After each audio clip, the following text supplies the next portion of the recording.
One request that I get over and over again from clients who reach out to me is, can you refer me to a holistic OBGYN? That phrase sounds like a unicorn to most people. And in a lot of parts of the United States, that's true. This week, I would love to introduce you to Dr. Lisa Parsons, who is a true bridge between the traditional medical model and what holistic women's healthcare can truly look like. Hi, I'm Adrienne Irizarry. I'm an Eastern medicine practitioner who is passionate about women's health and helping women live their best lives. My goal is to put you in the driver's seat of your menstrual health, offering period solutions for a symptom-free life. Statements made in this program are for educational purposes only and not intended as a substitution for medical consultation or advice. We do not claim to diagnose, treat, or cure any diseases. This podcast is inclusive and welcomes all gender identities. The focus of the program is on biological function, and we will use the term women throughout, but it is referencing physiological and social challenges for biology, not identity. Come as you are, I am happy you're here and welcome all performances of identity. I hope you find something helpful in this show.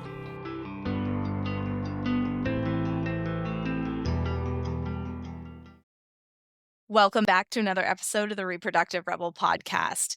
I am so excited for today's conversation. I know I say I'm so excited all the time, but I am, because that's the whole reason that this podcast brings me so much joy, is being able to bring amazing people and voices to this show. And today's guest is no exception. Welcome, Dr. Lisa Parsons. Thank you so much for having me. I'm very excited to be here. So Dr. Lisa is an incredible human being because she truly is not only all heart in the work that she does, which is what attracted me to collaborating and learning more about what she does, but she is truly a beautiful bridge between the traditional model and more energetic work, and the proof that both can coexist to really support the healing and well-being of her clients. Ooh, I got goosebumps saying that because it's so true. It is. It is. So tell us a little bit about you and what you do, Dr. Lisa. Well, thank you so much for that beautiful intro. Yeah, so my name is Dr. Lisa Parsons. I'm a board certified OBGYN, graduated from Maine Medical Center in 2005, which I can't believe it's been that long. I'm actually seeing patients that I delivered, which just freaks me out, but also so lovely. And I just love that I've brought so many beautiful souls into this world. But, like we've been talking about, Adrienne, it's been a long path to get to where I am now. I opened up this practice, which is Higher Ground Women's Health, about 2 years ago. And it all stemmed from me going along the path of traditional healthcare. I started out as an osteopath, went to UNE, Osteopathic Medical School, and love the philosophy there of viewing people as a whole and not just say a cervix or a uterus. So I had that lovely foundation and went on to do a traditional allopathic residency at Maine Medical Center. And from there went along the traditional route where I worked in the Maine area, since 2005, looking at different traditional models and just feeling as if it wasn't exactly aligned with how I felt women should be cared for. So, starting off in a full-time position as an OBGYN, I was chair of the department, riding up that patriarchal ladder and just realizing 15, 30-minute visits were just not enough to develop the relationship that I feel like we all deserve and need as women, and time to tell our stories, time to build trust in our healthcare system and with providers. And it's also a two-way street. It's more meaningful for me when I get to hear those stories. And, one of the huge turning points of me going to the path of opening up my own practice was when I was in that kind of churn and burn environment. Two of my mentors developed ALS, and it just was, one of those moments in time where, the universe shows you like, okay, like what is important. And also, other than work, what else defines you? And, what are you doing with your own life as well? So it just showed me that it was time to look at things and see what else was out there. I love that. So Yeah. I have sent many of my clients Dr. Lisa's way. Mm. And one thing that I really love hearing back is like, that was the best pap smear of my life. But Who says that? right? Who says that? Ultimate, put that on a Google review, right? Truly, like, Mm. because our diagnostics can be so incredibly triggering on so Oh, many levels because of, like you were saying, the stories, getting to know the mhm, stories. Like, it mhm. helps you be able to do these kinds of exams when you know the person's story and you can meet them in that space. Oh my gosh. And I think that's one of the richest things about the way that Dr. Lisa practices Mm. is she truly cares for the whole woman. Okay. So, talk to the audience a little bit about how your approach to this amazing pap smear Yeah. looks a little bit different than what they are accustomed to in a traditional office. Absolutely. Like, I think, Adrian, like, the beautiful thing is when you get to rewrite the script of those old stories and experiences where people can have so much healing, even just showing women that there are different size speculums that you can use during an exam and that they actually can have a say with, something as simple as that, or even what a speculum looks like. Exactly. You can, right? Mind blowing. So they literally have speculums the size of my pinky for those that are either postmenopausal or let's say it's very painful to have a pap smear. You have options other than that, regular size that most providers will potentially use. Oh my So, gosh. Can I just like put a pin in that for a second? I've been getting pap smears since I was 14 years old, uh and I didn't know that. I know. I should have brought some show and tell for Oh my today's. word. Like, for those who were listening, my jaw dropped when she Oh, said that, and that's what uh-huh. she was responding to my face. And I was like, Mhm. "Oh my goodness, like, I didn't know that." And I've been working in this field for almost a decade. I had no clue that you could Yeah. actually choose based on where you are in your life, where you Mhm. are comfort level wise. Because I can Mhm. tell you as somebody who has unfortunately experienced sexual trauma that the traditional sized speculum is very triggering for me. Mhm. Yes. And here's another mind blowing thing like with the way that my practice works, because I don't have, a limit in terms of how many times people can come and see me. Like, what if you just went into an office for this type of, you needed a procedure or you needed a pap smear and you just came in to have a cup of tea and look at what that procedure room looks like? Okay. So this room has plants and crystals and we can play music and I'm just going to show you what the room looks like today and we're going to have a cup of tea together. Then maybe next time we talk about an exam or you bring in the playlist that you want me to play during your exam. Like it is that sort of, like meeting people where they are and that there's no rush, right? Like that's the beauty is that my visits are usually an hour to an hour and a half. And, the other thing that I've brought in, which I know is going to ring so true to you, is sound healing. So Mm, I can't tell you the power that has brought in to both, helping to release women's stories and helping them also feel in their body. mhm, So we will use, grounding tuning forks when people first come in to even just get them here because most people have been, running through traffic or they couldn't find the location or they're feeling nervous. So to even just start with something as simple as that, that literally takes 15 seconds, to me, it's like, why can't we be doing this in any model, right? Like you could do this in the hospital, you could do this in a traditional office. These are little things that make people feel welcomed and just like that breath where they can be here in their bodies when they're coming for their visits. And then from there, I always tell them, I'll put on my doctor hat for a little bit and take their blood pressure if they want and listen to their story and do an exam. And then at the end, I bring sound healing in to help bring in healing to those areas that we've talked about and found. And then also have them have that positive experience at the end where, again, they're brought back into their body. Because as you know, like so many women that have either had trauma or we all have our stories, where do we push that stuff? We push it out here or we Mhm. hold it in density in our Mhm. body. Mhm. So, when you have sound healing, you can help release those stories when people are ready. And how empowering can that be? It's so special, the power of Mhm, sound. It's the mhm, whole reason that Acutonics felt like the best fit to bring mhm. into my practice Love it. because we live in our heads. We're always thinking about where we need to go. But when we get into an exam space, particularly one like your office, we Mhm, tend to go backwards. mhm, mhm. And if you close your eyes, you're not in the present moment.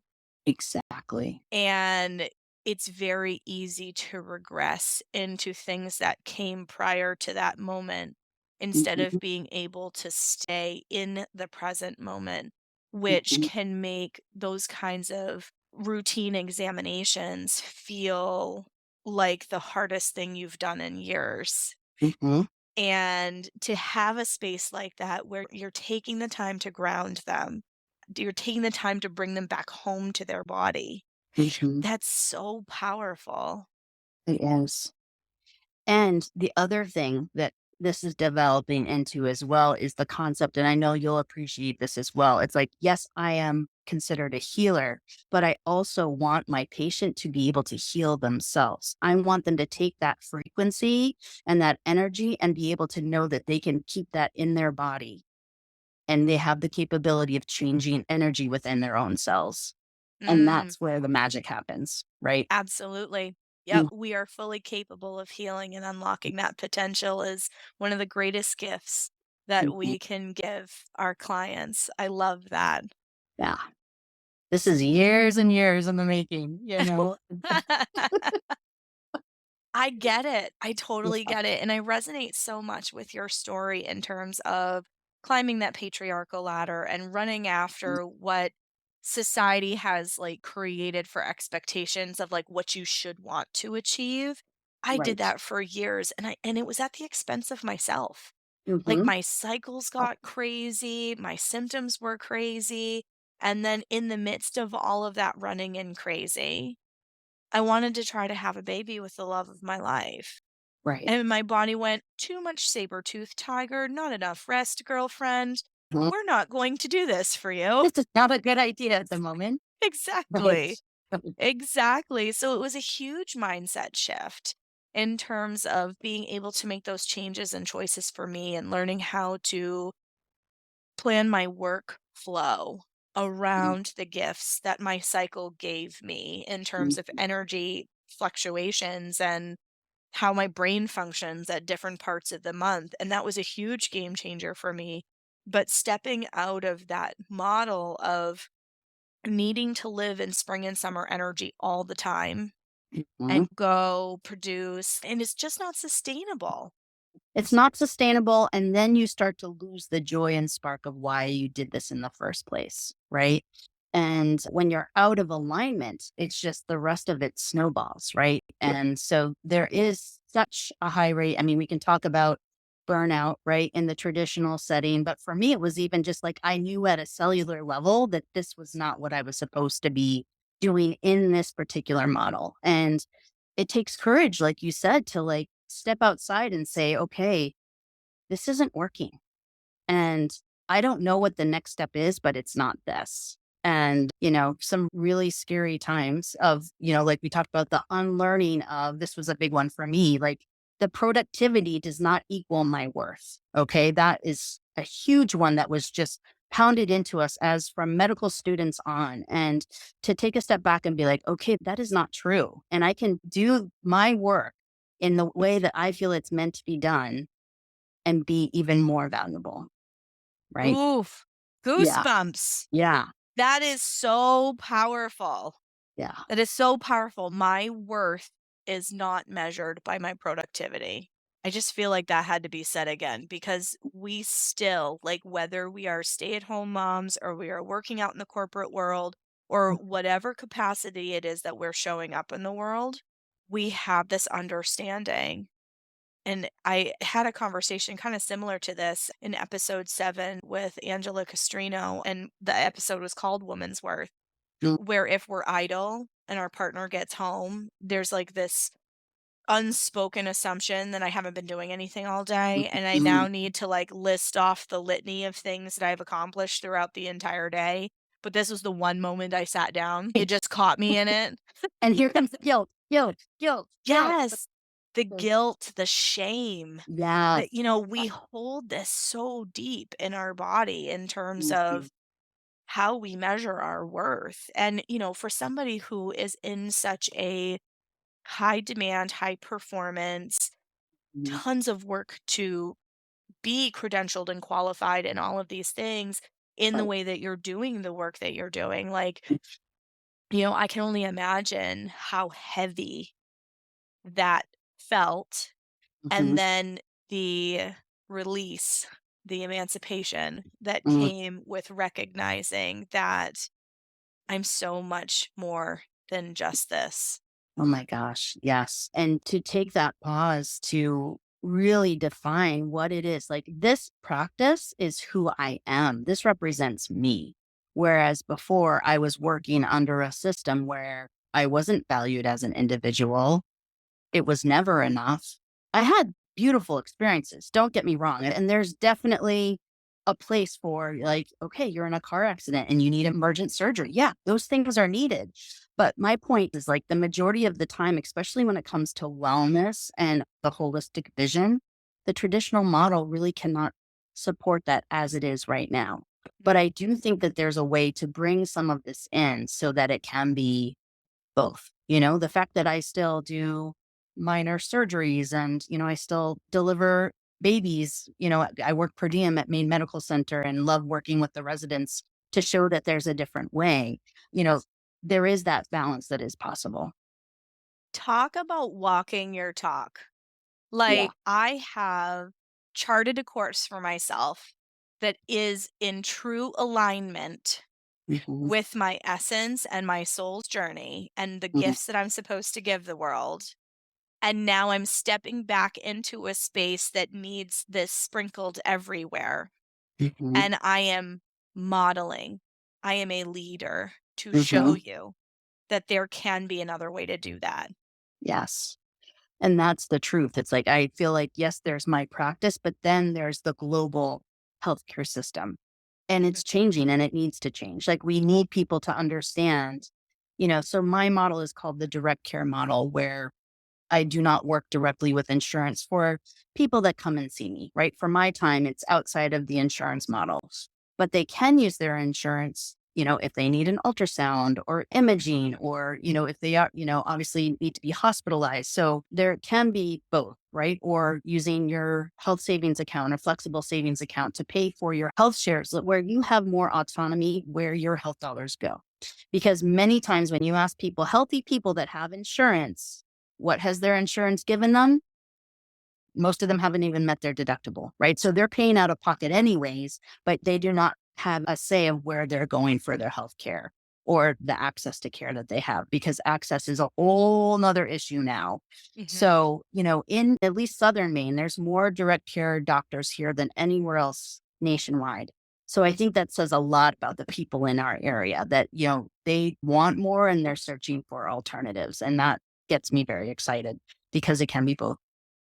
It gets me really excited too. So, anybody who's listened to the Reproductive Rebel podcast for any period of time, you've heard me essentially be a skeptic of aspects of the traditional model. And it's to the points that you're making Mhm, that there can be a bridge mhm, here and that you can expect more mhm. from your health care and what you want your care to look like. And the reason why it comes up so often is because a lot of people don't know to question it. Exactly. Exactly. And this is something that, like, I want this show to raise awareness around, Mhm. is that you have options. Your Mhm. body is your body. Like, Mhm. you can decide, does this procedure feel aligned to me or not? Right. Can I get more information about this thing so that I can make an informed decision? Because I'm not anti-traditional model. I'm not. I'm Right. an advocate for the synergy Yes. between Eastern and Western, between other Yep. forms of energetic work that can be Mhm. brought into the care setting.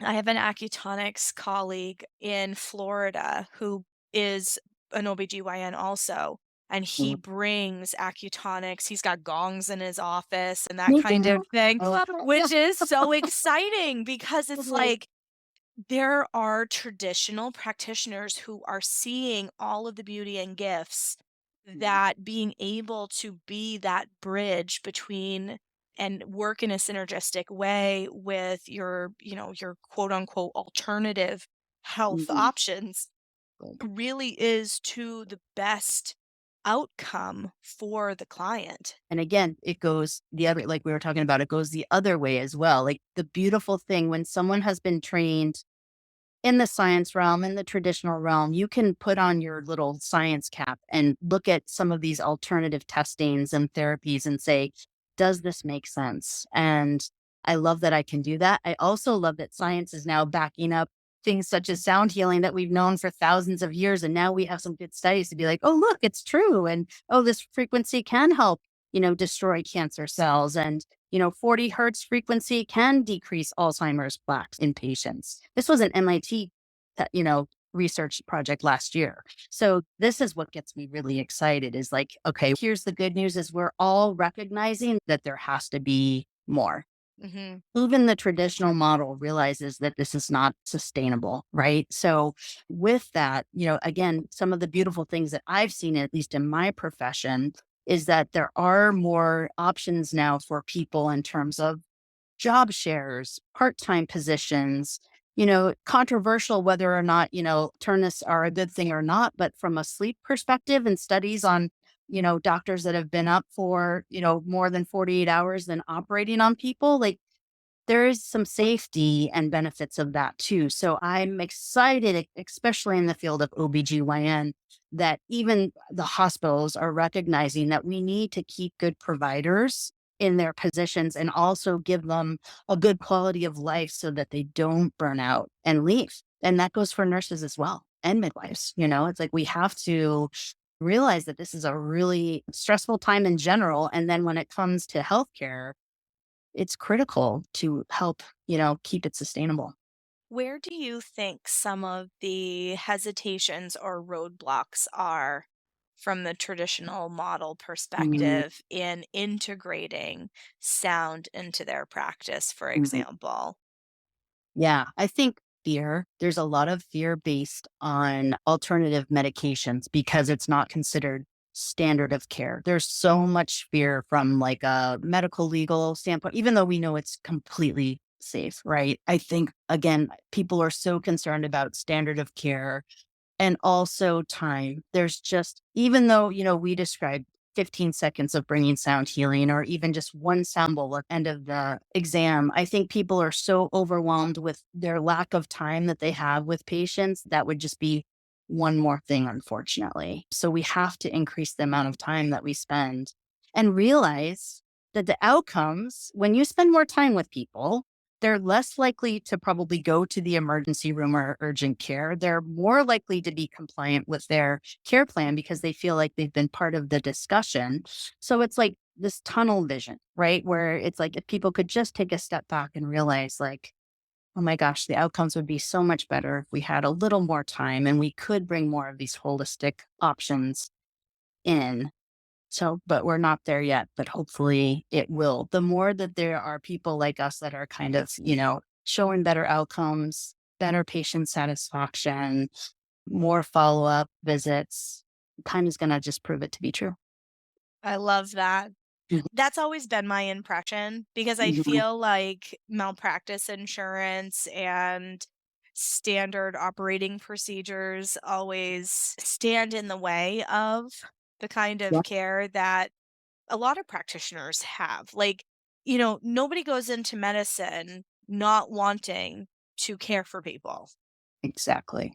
Exactly. and then the system really indoctrinates them into a certain way of thinking and Mhm. going about day to day work. And, I've spoken to several people who are working on either adding tools that they can bring into a traditional model, like you and I have Mhm. just talked about, or creating partnerships with people like me and other practitioners that do holistic women's work Yes. and finding ways to collaborate in Mhm. terms of the best needs of the person that is being taken care of. I always love when somebody's primary care doctor, naturopath, acupuncturist, whomever that's on Yeah. their current care team reaches out and goes, "Hey, let's grab a Zoom call.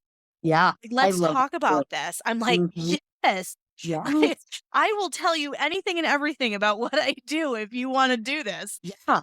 And it's so great, and then I've also had OBGYNs, like, corner me in public places and tell Mm. me that what I do is quackery and I should be ashamed of myself and those types of things, and my response to them is, "I understand that you're speaking from a place of a lack of information, and I'm Mhm. happy to come in and do a lunch and learn or sit down and have a cup of coffee or whatever, and just talk about what it is that I actually do."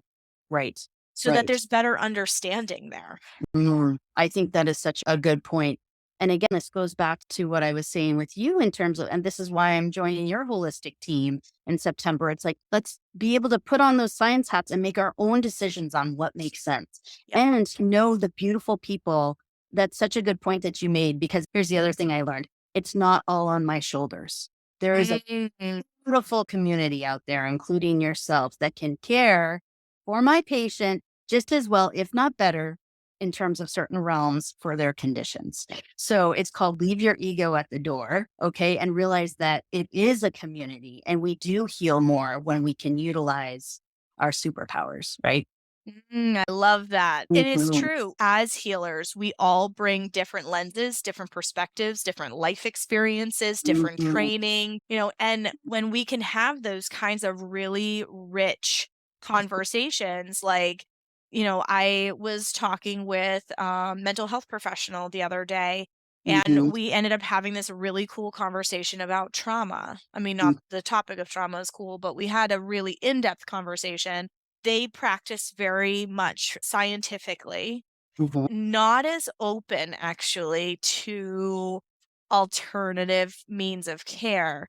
And Mhm. yet, where we came together in that discussion was around the fact that the body keeps the score. And we ended Right. up talking about that Love that. concept. And then there was like this opening of, oh, well, I may not use this terminology because this is what you use in your discipline, but Mhm. here's how it shows up for me in the essentially the terminology and the jargon of Right. the way I've been taught. Mhm. And it was a really interesting conversation, a very rich conversation. We ended up Yeah. sharing books with each other that we thought would be Amazing. really helpful and like whatever. It was awesome. Mm. But we were talking about how trauma is held in the body. And I said, yes. And in my practice, I see it pretty much from the solar plexus down into the Mhm. pelvis. This is Mhm. where women bury this Yeah. stuff and try to pretend like it doesn't exist. And Yeah. then they can't figure out why they're having period problems and they have Right. fibroids and, Like, that and the type of root, thing. right? Like even being rooted in our bodies in the earth. It's amazing to me how many people are lacking, when I do check with sound healing, their different energy centers, how many people need support in those areas. Oh gosh, yes. And that's from my perspective, that's one of the most potent places that Hmm. pelvic steaming really rises to the challenge Yeah. is that it helps to move things that we've bottled and kept locked away in this area. Mm, And I had a really great conversation with a pelvic floor physical therapist about how energy gets locked away in this particular area. And again, traditional training, right. right? And I'm Yeah. having this conversation from kind of an energetic place. And they were able to meet me in that space and go, you know what? I've noticed that the psoas does this when a patient has had this. And I'm like, yes. And then when, if you introduce pelvic steaming in, then all of a sudden these things open up. Yeah. And, we collaborated on a few cases and they were actually able to do more in their session Mm, with their clients when the person steamed before they went in. amazing. So there's so many ways that these kinds of modalities can work in really beautiful synergy so that people don't suffer. Hmm. And, the other beautiful thing that you're describing too is the sisterhood of us supporting each other, which again, in the traditional model, I did not have that feeling of sisterhood and collaboration. And you just realize when you do have that trust and that support, we're not cookbook. Like we can create what's best for each individual person. Yeah, checklists are important for surgical procedures and making sure we're using the right side or left side. But, in general, when it comes to wellness and holistic care, that is not how things should be. Well, and I was thinking about what you were saying about the fact that you still step in and do surgical procedures and whatnot. Hmm. And I can only imagine as the person on the receiving end, because, surgical procedures sometimes have to happen. It is a Right. thing, right? And I'm not saying that it's not, but like when people trust Mm, the person who is going to be holding that scalpel, yeah. their outcome after their surgery is so much better. Hmm. They feel seen, they feel heard, and they feel like they're being held with the best intention Absolutely. by the person who is performing that procedure, and it always yields a better outcome. For sure. And also to know that they had a say in their options of care, that they're not going to a place that feels like you have to have surgery or nothing. It's like, no, I felt like this is the right situation and the right option for me. And we've tried maybe A, B, and C first. I think that feels a lot better too. I love that. Yeah. So, I have seen a lot of posts on Hmm. Facebook for people looking for holistic OBGYNs. So the need and the demand for people that can hold all of the scientific and Hmm. energetic pieces is growing exponentially. Hmm. Do you feel that you are a minority in the field at this point, or do you feel like there is a growing number of people who can hold space that way as well? So I feel this is the truth. I feel that people are, at least in my community here, I think people are watching me because I'm the first OBGYN. And I'm only doing gynecology in my practice, by the way. I'm not doing obstetrics just because as a solo practitioner, it would be really hard to do obstetrics. I do like preconceptual and infertility and that kind of thing. But I do feel like there's many doctors and providers in the area that are watching me to see how I do that I feel that would want to do what I'm doing. Does that make sense? It So does. I feel like you said things are percolating. The fact that I'm 2 years now into my practice and things are going well. And the beautiful thing is I'm attracting the right people to my Mhm. practice. It's not that land of scarcity, as you first start out in practice. And we've talked about the business aspect of things because they don't teach you that in medical school either. So you're like, I gotta be able to do this. And, oh my gosh. But, as time goes on and it is a roller coaster ride, there's no doubt about it. And I'm working my butt off more than, I would say even as I did in the traditional model, but it's mine. And the right people are finding me and I'm having these beautiful experiences and meeting, people like yourself that really get and see what I'm doing. And I'm feeling it, I'm bringing my intuition and inner compass into this too. Like, I just feel it's only a matter of time where people are like, it can be done. And in fact, Mhm. I started a Facebook group for direct gynecology, not so much the sound healing and holistic, though there are some people in that group, but there's over 100 gynecologists nationwide right now that are involved just with that Facebook group alone. So I just feel like things are happening, things are spreading, and especially, the more that we support each other that are doing this direct care model, the more it feels less scary for those that are jumping in. Oh, I love that.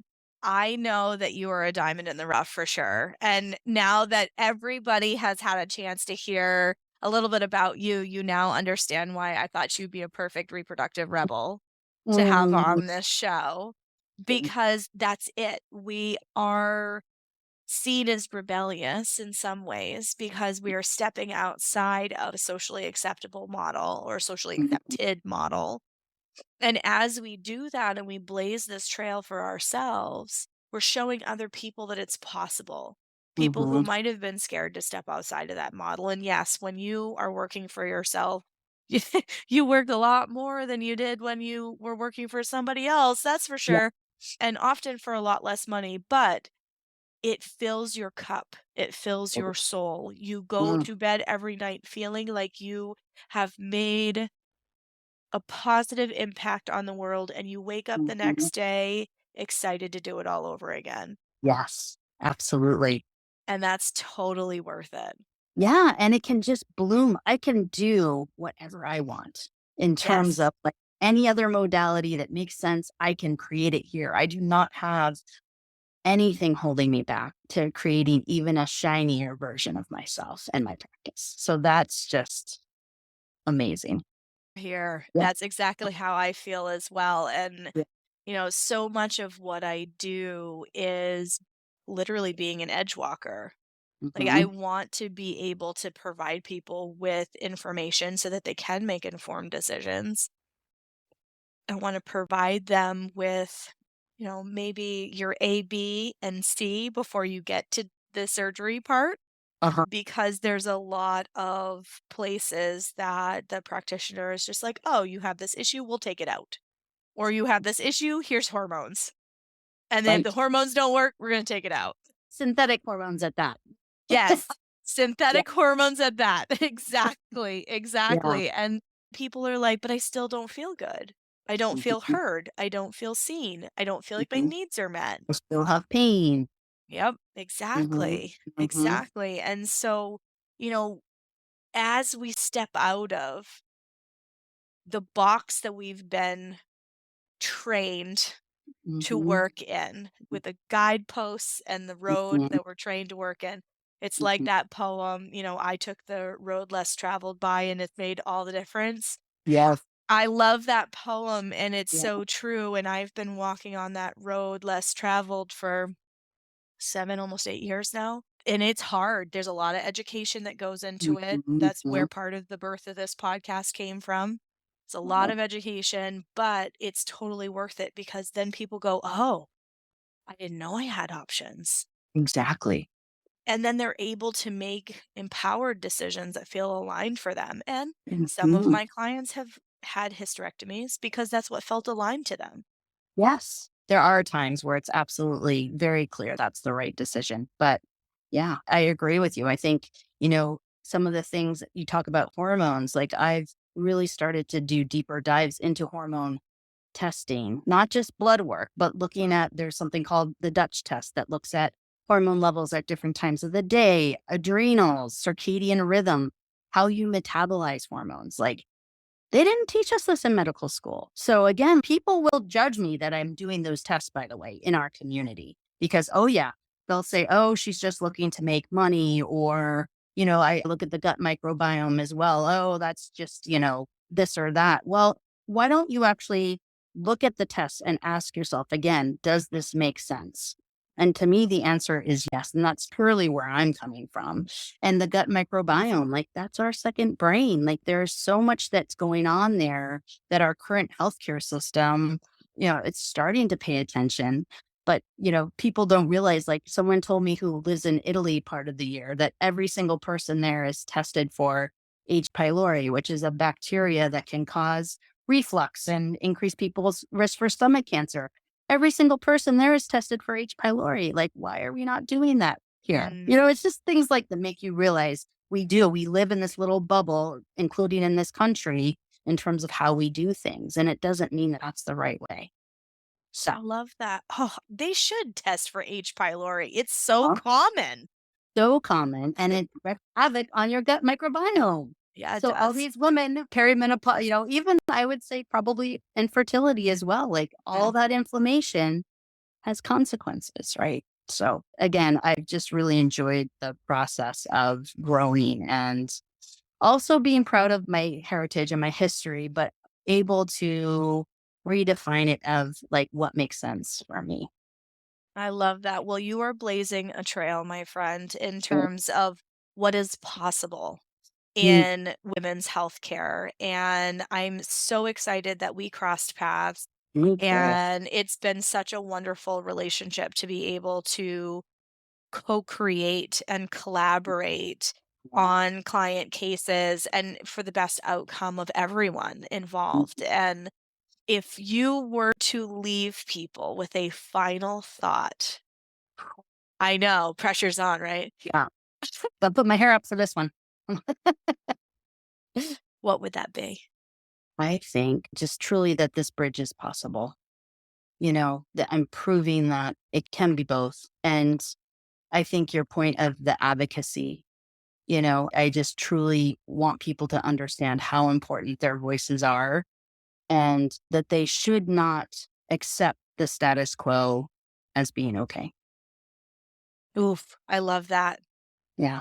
Thank you so much for Welcome. sharing your Mm. wisdom and Thank you your for having me. energy. Yeah. This has been such an awesome conversation. I could literally talk to you for hours. Let's do it again. We'll be talking again soon. We should do this again. We're just getting started.